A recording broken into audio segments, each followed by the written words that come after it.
Welcome to the Grief Dreams podcast, where we have conversations with guests about their life, loss, grief, and of course, grief dreams, which can be dreams of the deceased. If you want to know more about the topic and your hosts, please visit our website at griefdreams.ca. To support our podcast, please go ahead and rate it. For additional ways to support us, please refer to our show notes. Before we move on with the show, we'd like to give a territory acknowledgement. Long before Canada was formed, the Stalo people were the original land stewards, and they have lived here since time immemorial. They continue to live in the unceded Stalo territory, known to settlers as the Fraser Valley and Lower Fraser Canyon of British Columbia. We recognize and honor the contribution that Indigenous people have made and continue to make to our community and the topic of grief dreams.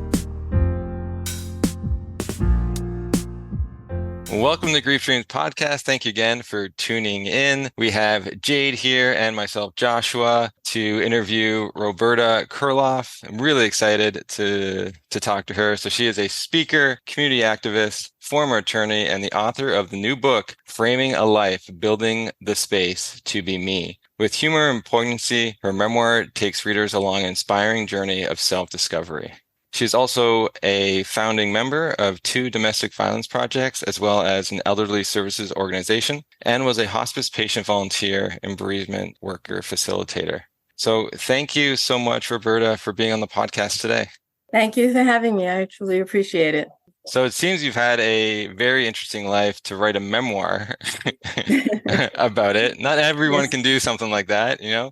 So I'm really curious as to when you look back at your life, when you come to framing your life, like what are some really important aspects that you come to figure out or look back on and say, oh, like I learned a lot from that, or that made me a part of who I am today? Probably the main thing, and from the beginning of my life, was that my mother died when I was 6 years old and my brother was 2. We went to live on a farm in New Jersey, my aunt and uncle's farm, for a year because my father couldn't figure out at the time what to do after my mother died suddenly from cancer. So we went to live on the farm for a year. And after a year, my aunt died, or was dying, I should say. And we couldn't live there anymore. And none of the relatives that my father would allow us to live with, we couldn't, he didn't want us to live with a bunch of them. So we ended up in an orphanage. So my life really started living in an orphanage, basically when I was 7 years old. And that experience taught me in some ways how to be a positive person, because there was something in me at that age that knew I had to survive, I had to live, I had to deal with this experience, this life that I was in. And it's kind of made me a positive person, because to survive, you have to be positive. And so that was a good learning lesson early on. And I've generally been that way my whole life. I mean, I get depressed, of course, everybody does, but I choose. It's a matter of choice to how you look at life, half full or half empty. And I decided to look at it half full. The first book I wrote, called Everything Special, Living Joy, was written at a silent meditation retreat. And that writing that happened that I didn't expect just brought out the nature of how we look at life. And that's why the book was named Everything Special, Living Joy, that book. So that's where I come from in terms of attitude. That would be such a difficult transition, especially like right after your mother died. And to then be put into a place that's even more unfamiliar to you. How were you able to process that as a child? Like, do you have memories of trying to do certain things to try to maybe make memories or to remember her? Because that would have been so difficult. It was very difficult. My father, at least, was good about visiting us regularly on the weekends. I talked with relatives about my mother, so I had a better sense of who she was, because I truthfully didn't have any real remembrance other than some scenes in my mind of being with her. And my brother was only 2, and he was 3 when we went into the orphanage. So it was scary and difficult, but I came through it with somehow or other this ability to look at life in a way to survive. And I was a survivor. And at times I was a tough kid, and I fought and, things like that, and had boyfriends and girlfriends. And it wasn't that the home, we call it the home, but the orphanage, it wasn't like what you read about in the old days. about orphanages. It was nice counselors, made good friends, stayed friends with a lot of the people that I met there. And when I was about 11, my father took us back to live with him. And so it wasn't like a lifelong experience in an orphanage, but it had a great effect on me in so many ways, of course. The title of the book's so interesting about framing a life, building the space to be me. And so, like, what kind of advice do you have for people as they're trying to build their space to find themselves? Because it's such a difficult task in this life with everyone's thoughts and beliefs of who you should be to try to Right. find who you truly are or what makes you feel as your best self. I'm still learning about that each and every day. And so I'm just curious what wisdom you have throughout the years. I think I knew that I had to be strong, and I love to talk to people. And so from early on, I somehow got into this mindset of helping the other kids in the orphanage. And that led to eventually being a lawyer and giving advice. My childhood circumstances made me who I am now. But then I went beyond that into more spirituality. After my partner, as I talk about in the book, my partner Nancy died in a car accident. That just broke me. That just opened something up that I never had experienced in such a way. Then I went on this spiritual search for 8 years, and that ended up in writing the book, Everything Special Living Joy, Poems and Prose to Inspire, because I went to a silent meditation retreat, my first, and I was there to meditate. While I was meditating, all this stuff was coming through my head, and didn't know what to do with it, so I ended up writing it down. That led as well to writing Framing a Life, because I really wanted to tell the story of how I wrote the first book, because it was so profound, as I tell in Framing a Life, to suddenly be sitting and all these thoughts and ideas were popping into my head, and I didn't know what to do with them. And I was just writing. And it was like my soul talking through me, or whatever one wants to look at it in which way. So Framing a Life was really trying to talk about my growth and to have people read it and see how we can look at life half empty or half full, and how we can grow from that. And I think that's what Framing a Life really touches upon, especially after Nancy's death. And suddenly I had a second family, which was Nancy's parents. And what's so fascinating to me is that her family became my family. And suddenly I had a mother, finally, and a second father, and in a way, a sister, Nancy's sister, and the grandchild. And I suddenly belonged to something more than just my first family, but still close, of course, with my first family. Interesting. So, like, as a summary, do you feel like that wisdom, like there's a lot there in terms of you realizing that you should be recording some of those thoughts, and that felt good and therapeutic? And so the take home around the pieces of wisdom that you gathered, like the kind of mottos, would it be changing your perspective? Like, is that kind of what you would reiterate to the people that you would connect with, or record your thoughts, or find out like a channel to kind of share those things that you're learning? Like, what would you say some of the biggest kind of like take homes, are when you're like having conversations and connecting with other people? Because I know it's like you've mentioned several times that you've had these shifts in perspective and allowing you to kind of view things in a different way. And the retreat has, made contributions and stuff to that. And so to be able to take all this hardship and kind of turn it into positivity and really wanting to live your life in a space that's constructive feels like it's like a major theme for you.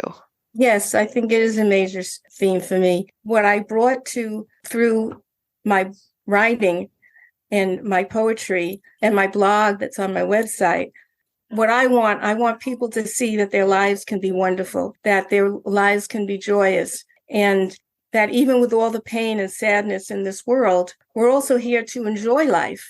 And we have to find ways to do that. And it's very hard for people who have really had difficult lives, like people who were abused in their childhood and those type of things. But I like to see it on a bigger in a bigger picture, because I do believe that this is not just our own one life, that we do go on. For my so-called communications with Nancy that I share in the book after her death and other experiences that I've had, I believe in reincarnation.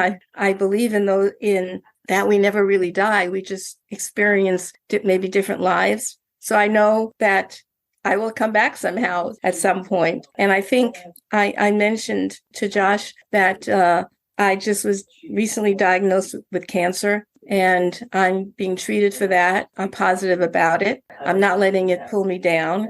And I think that when I share that with people, that can make it easier for them as well. And maybe that's the therapist in me that I never was on a technical way.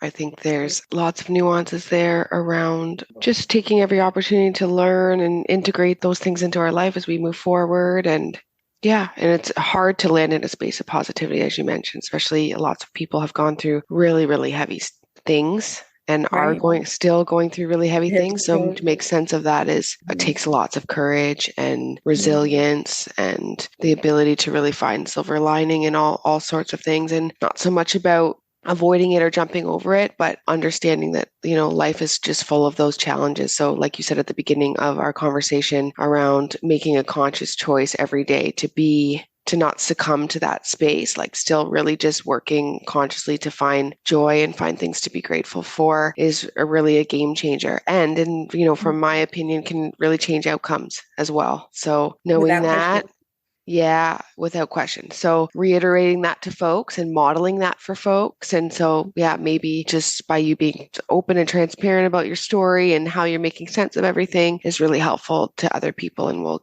allow them to reach in and find their own piece of And it's joy. It's very hard to reach in. It's very scary for people to face things that are maybe a little ugly in their lives, or things they did that they're sorry about, or things they should have done that they didn't do. But we can't punish ourselves all the time. We have to really look at life, that it's a learning lesson, that everything is learning. I think, yeah, it's really, the journey is to open up your heart. And the ways I hear you do it, through kindness to yourself, through learning, and also serving others. And I think that's something that a lot of people forget about. The importance of serving others really does open up the heart as you move forward in this life. And so I'm really curious about the dream. So you've mentioned 2 different losses so far. Have you had any memorable dreams of your mother or Nancy throughout the years? Yes. And with my mother, less so, maybe when I was a child more. But in the book, Framing a Life, I share a number of experiences with Nancy after her death. These are experiences that happened in the dream state. And I talk about flying with her, going out of my body, the fear of going out of my body initially. I wasn't, sure about what was going on, but it felt so real. It wasn't just a dream. And it's hard, I think, for a lot of people to understand that and take it seriously, but it felt very serious to me. So what actually happened? Could you really describe the dream? Yes, it was, I could feel my body suddenly moving, and that I had no control over it, shaking a little. And then I could feel a hand reaching out to me, and suddenly I was flying. First, I would try to figure out flying on a pad or something, and then it opened up, and I just flew, and I flew over cities and countryside, and I would talk with Nancy about her experiences, and she was sad on some level, but also enjoying, like a little kid. She was always a little kid in some ways, and she was enjoying playing and communicating with me. And so I had a number of those type of dreams. And so what do you take from the flying? Was it a sense of freedom that you're now embracing more than before? How did you make sense of that? I think, I don't know if I actually made sense of it, but I enjoyed it. I just enjoyed being out of my body and just flying over cities and countryside, and just, I was in awe. And I guess told myself to just enjoy and don't question. Because when you start questioning, that's when you get in trouble. analyzing, the lawyer starts analyzing, she's not enjoying. So I was just enjoying those experiences. And so just going back to the dreams you had of Nancy, how did that help you in your grief? So, you talked about meeting her and stuff. So what did that give you in the sense of just providing you something for your grief journey? I think what it did, it opened me up to understanding and accepting the loss, because it was a loss on the human level, but it wasn't a loss on a spiritual level. For instance, when my father died that night, I saw him in an experience similar to a dream, and he was smiling, and I knew that he was okay, and he wanted me to know that I would be okay. And in other ways, just at night when I go to sleep, and I talk to myself that I want to have a certain type of dream, I want to have this experience, and sometimes it happens, sometimes it doesn't, but when it does, it's very meaningful. It happens, I think, a little less now than it did in the intensity of loss. I have such a wonderful life here with my spouse, Bernice, and my dog, Ruby. I want to include Ruby. So those dreams are not needed as much. But when you need those kind of things, if you sit and meditate and ask for the support and ask for the dream or the help, it comes, and it still comes even now. Beautiful. And I think that's a great tip for people, is asking for it, because that's an indicator that you're valuing what's coming, and you've made space for it mentally in your life, and Right. that it can support you in one way or another. And beautiful for you to have those experiences. You said something else really important too that I just want to mention before we're wrapping up, and that's the lawyer wants to analyze, and then it kills the joy of the experience. And so important that you've realized that. I think that's something that I personally struggle with, and lots of people in my personal network. But killing it with questions is not the path forward. It's really hard to do, but I really admire your ability to just kind of let yourself know that, hey, this is just, it's really for enjoyment. It's not this isn't like a Rubik's Cube. There's nothing really to figure out right now. That's a good way of saying it. Yeah. Mm-hmm. Can I read you 2 short paragraphs from my book that I think addresses what we've been discussing? Yes, absolutely. That would be fine. Okay. Yeah, please do. The first one is, I did not have choices in my own childhood, yet thankfully I had aspirations, even though at the time I didn't know what that word meant. As my home kid friends, that's in the orphanage, later reminded me, even in the orphanage, I was always acting like a social worker, giving advice and being an advocate when I believed the actions of the counselors were unfair or unnecessary. The dream of being Superman, Superwoman, supported my loneliness and gave me purpose. I survived by seeking purpose. Now, in this new stage of my life, I struggled again to find purpose, to find meaning, to thrive, not just survive. And just one other short one. I read somewhere that the real goal of meditation is to come home to parts of ourselves that we lost in the rush of life. This was a challenge for me. I lived actively, sometimes obsessively. I hadn't possessed a natural inner calm. Nancy's death changed me. My soul peeked out and roared, "Finally, you notice me." I didn't need to be Superman's daughter anymore, as I had in the orphanage, which was something I told myself a lot, maybe now believing it. Thank you for letting me read that. Absolutely beautiful. Thank you for sharing that. And yeah, you've given our listeners lots to think about today, and me, myself personally as well. And yeah, thanks so much. And then for our final question of today, is that we always like to end on, is if you could have a dream of someone who has died tonight, what would that dream look like to you? Well, since I love to dance, and I know my mother loved to dance, and my father, in a way, loved to dance, I would love a dream to be at a big dance hall, and I could dance with my father and dance with my mother and just smile and feel centered and feel whole, and know that this little experience of dancing with them is really dancing with myself and dancing with the universe, and knowing that I will keep on going in different forms. And I hope I remember all this stuff so that when I come back in a different life, I could take some of the learning. And I'm curious, in this dream, what's your soundtrack? So what are you dancing to? Oh, I would dance to, I love to waltz. I mean, I dance, I did teach dancing. I used to teach mambos and cha-chas and things like that. I was always a dancer, but I would love to do waltzes, maybe with Fred Astaire in particular. Oh, wow. I love that. That's great. Lovely. Boy, would I love to dance like that. Yeah, that's amazing. And just dance it freely, not on a floor, but just out in the woods or out anywhere, just moving. Beautiful. I love that. What a beautiful sentiment. Well, perhaps you'll have it tonight. Maybe. Perhaps you'll be waltzing, your way through the night, which would be lovely. Thank you so much for sharing that. Thank you for having me. Yeah, absolutely. So listeners or people that are interested in accessing the book or contacting you with some feedback or want to chit chat or whatever that looks like, how can they find you? My website is robertakuriloff.com. I have a Facebook page, the author page, and a regular page. They can email me at robertakuriloff@gmail.com. I'd love to hear from people, and I'll definitely respond. I love to share this stuff, so I'm open to doing that.